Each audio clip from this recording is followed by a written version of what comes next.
We were introduced through to Money Watch after a long process that we had gone through. For some reasons we were in control of and some we were not. We found ourselves in sort of a financial bind. We were coming up to having to look at paying out tuitions for our daughters. So I tried to find some help, and I started in the Yellow Pages, calling the financial services, and I got the pitch. Yes, they did individualized counseling, and we could look at budgeting, etc. And then I would ask them, is there anything else? Well, we do have these mutual funds that, we'd like you to look at, et cetera, et cetera. And that seemed to be kind of the thrust, although there is a place for that. That's not what we were looking for. We were looking for a service. We needed help. We were very, very frustrated. In human terms, it really does a number on your marriage and your sense of well-being. And so through my association with Donna Daniels, who I know is on staff here, a social worker, she said that she knew some people who had gone to Tony and who had been very satisfied with the services. So called, made an appointment, and went in.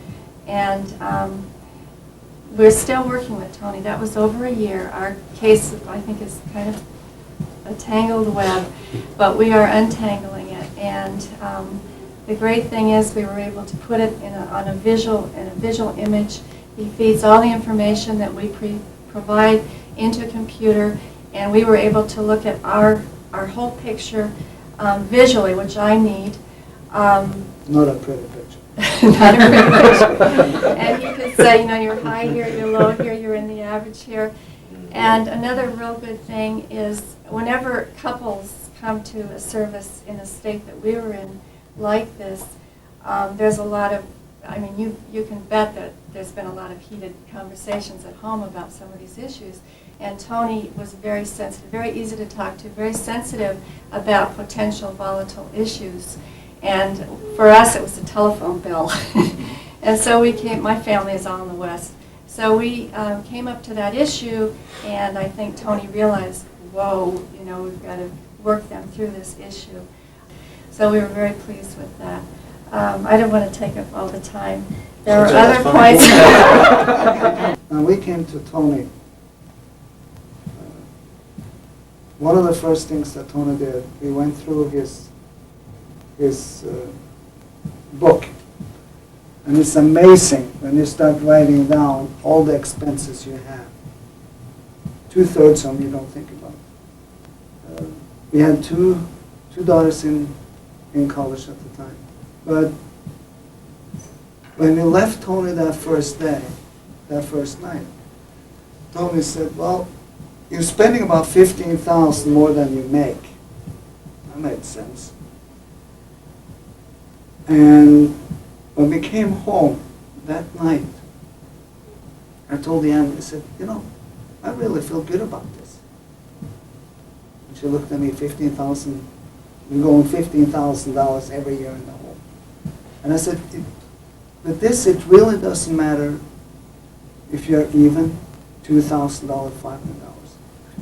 It's the feeling that when we left and we sat in the car and we drove home and we talked about it, was that we finally could get a handle on it. And the feeling that you really could be back in control.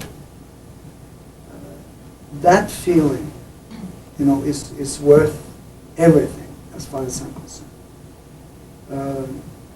We did make some changes. Our phone bills were $450, $500 a month. Now it's down to $120. It should go lower, but just with a few adjustments. We can't go lower. With a few adjustments. But the most important thing is that the feeling that it can be done. And we're not suffering. We're not starving. When Betsy and I had first gone to Tony, we weren't yet in dire straits, but we were well on our way. And part of the problem that we had was a lack of education as to, like Stein said, where your money is going and how much goes in stuff that's okay because you deserve it or because you should have it. And one of the things we had to come to grips with was as you go on with your life and as your kids grow up and as you make new friends and change jobs and business acquaintances, these people around you, through no fault of your own or their own, they impose their standards on you. And that was something that we really, really had to come to grips with. We had a nice family, we had just bought a house not too long ago, and it was because other people had that, or because other people thought that should give so much for a wedding gift, or should spend so much on their godchild. But it was the little things like that, and that stuff was really hard. I was probably the most obstinate person that ever walked into Tony's office, and to find out that and to find out that it's these little things that should be okay. You know, you make good money and you work hard for it and you deserve it. And why can't you go out to eat at this particular restaurant where everybody else who makes that kind of money or who does that type of work may hang out? Or everybody else is going to such and such a place for such and such an event. And why shouldn't you be?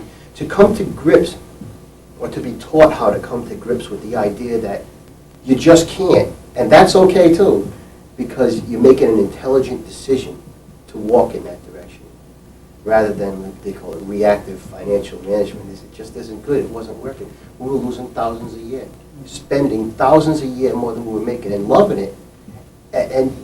But it wasn't enough. We weren't losing enough. That's why we went to Tony, because we still wanted more. we went to Tony because we wanted to lose more money every year, because we wanted the same kind of car that everybody should have. But I met Tony probably about almost 3 years ago, 3 years ago in February, and we had some trouble with the business. And naturally, when the business has trouble, it filters right down to the workers. And so I was brought up in the business with not too much business sense, more of just get the job done type of thing, through the family. And, so when I really got a hold of the business, it was the boom of the 80s, and you couldn't swing a dead cat without making money. Everybody was making money, but as soon as the economy broke down, that's where the real businessmen are still in it, and the rest of them just dropped out and are probably maybe unemployed. So I had a little trouble with that transition, but I went to go see Tony, and he got me right back on track. The fact that the business was doing bad, I wasn't making any money, was pounding my head against the wall 7 days a week, bringing the business home with me. It wasn't easy. We had a lot of work to do, and we were in dire straits. We had car payments, and we were behind on our bills with the suppliers, and this not only affected the business, because the business somehow, I don't know how it did, but stayed alive. We never went under, but it affected my attitude. I started drinking heavy, and I just couldn't function, and that had an effect on other people around me. So when I went to go look at a job, that kind of transmitted to the people that were going to hire me, and I think that I know it had an effect on it, because now I'm in a much well, not right this minute, but I mean, now when I'm business, I'm much more calm, have control of my life. I have a better attitude, and that conveys to people. And people like that. They say, "Geez, that guy's nice. I want to give him the job." You know, that's what I got out of it. And I'm still having a lot of trouble dealing with the fact of where every penny goes, where things of that nature. But on the overall, I just feel like I'm a better person. I feel like people like me better, and I'm more calm. I can deal with situations better, and it's all because the basis, the foundation is because of the financial foundation that I'm set on now. As before, it was just I was a wreck. I was a wreck, and I didn't have like a wife or somebody to go home to, or to complain about my lifestyle, or say I wasn't doing things right. I mean, I just came home at night and I did what I wanted to, and that was it. But he got me straight, and I appreciate it. And I don't know where I'd be without Tony today. I'd probably be. I really mean that. He doesn't think I mean that, but I was drinking heavy, and I don't know where my life would be today. But I appreciate what he's done for me, and I'm glad that I'm driving a '68 Falcon today. Tony's services have really provided us with a resource to other services like insurance agencies, and also investment, because when I left the school system, I did have a retirement fund that I needed to roll over. after you've been through what we've been through, you've been burned. And you don't know who to trust. You're almost paralyzed. And who do I go to? What do I do? And he provides you with a choice of reputable people. And we have followed up, and we've been very pleased with the people that he's led us to. Certain people that I work with here that end up working 2 jobs, 3 jobs, rather than do the self-discipline part. And, we've already run over some of the battles already, so that seems like it would be a really big hurdle. I think Tony put it to Deanna and I when, after being with him, he said that you have to be one of the most, what's the word you used? Volatile. Volatile couple. We were not throwing money away, but we didn't have very much discipline. I mean, I'm known for not having too much discipline. I make my own rules as I go along. Just a luck pulling teeth. I think Tony was the one that said it in a very easy way for us. And I think we were smart enough to see that if we screw up one more time, we're really going to be in trouble. I mean, Tony said... But you knew that before you went to see Tony? No. Oh, you didn't know that? Didn't know. I see. We thought, well, yeah, this kind of, we 1 month we pay this guy, and we thought we were all right. Tony put it through us, holy smoke. After that. I think I get myself disciplined from watching the program work. Yes. And watching the graph go up. It's what are you working for? If somebody wants to work 3 jobs, what are they working for? Why? What do you, just to put money away or to spend the money?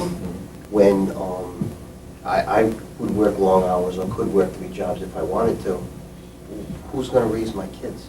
And what are my children going to be saying about where their father was when they were 9 or 6 or had a soccer game? So it's a readjustment of value. And what Tony did to put the program in black and white for you, so you have an intelligent perspective on where you are and where you're going and what's dangerous. When you get into the situation that we were in, you're living day to day financially, being reactive again. When you go to Tony, he projects it into the future. He takes it all the way to retirement. And when you see it mapped out like that, and all these visuals, and it doesn't happen over one session. When you're going back over, and you get time in between time to digest this, gives you homework, gives you reading materials, and you digest this, and you discuss it, and you go back, and you can see it a little bit clearer, and as you go along, the picture starts to get clearer and clearer, and then you start to see where you fit into it and what you have to do to make this happen. And it isn't that tough. But it was difficult in the beginning. But it isn't that tough. Just get the flow going. Just absolutely. It's a habit. The first step. It's a The habit. first step was a big thing. Just thinking about it was the toughest part. Once you got your feet into it, it wasn't tough. I have, and I'm sure we have clients all the time here, who, for some reason, when you start to talk about finances, their eyes glaze over and they just don't know what to do. But they won't take, and I can even say, well, look, I happen to know a resource. Why don't you go see this person? But they don't want to take that first step. What could we say to clients, for example, to say, hey, look, this is a step worth taking? Will you have access to this video? It's not a bad idea. It's not a bad idea. Excellent point. I'll tell you what, I'm not answering your question, but I am fairly stubborn. And if it isn't really my idea, I really don't want to do it. When Deanne came and said that Donna had suggested go and see Tony, she expected an absolute no, not interested. But the answer was, let's go. I can't remember why I agreed with that. But, because I didn't think it would that bad out. But of course, when Tony ran it through all the computer, you look and it's, I know enough financial planners to fill this building. But this was different. He was more as an advisor. I don't think anybody likes to be told. And Tony hasn't told us. I think people do, when they're in this situation, worry about the fee too. I mean, what is this going to be? What is this going to lead to? The commitment, which is another issue probably. But the fee is very nominal relative to how much Tony has saved us. It's incredible. I mean, it's just a drop in the bucket. So it was a great investment for us, the best one we've ever made.